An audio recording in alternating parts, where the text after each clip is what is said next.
Welcome to Burlap Teachers. Enjoy the video.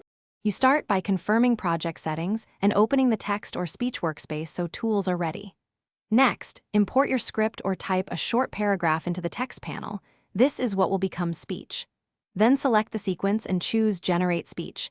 Pick a voice preset and language so output matches intent. Once done, press Preview to check pacing and phrase breaks. This saves time before rendering audio into your timeline.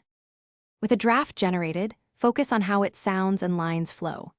Change voice, adjust speed and pitch to match content tone. Small speed shifts create natural emphasis. If sentences feel robotic, split lines, or add commas to force pauses, then regenerate just those segments. Once voice samples are good, drag the generated audio into the timeline, nudge clips, and trim or crossfade to match visuals. Make sure to listen at normal volume and check lip sync or on-screen text timing.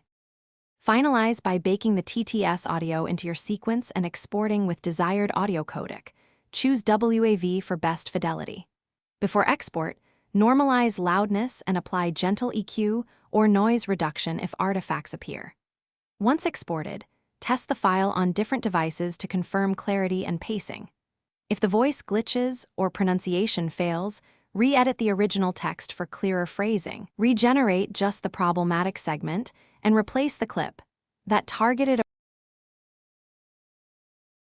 Thanks for watching. Consider subscribing if this video helped you.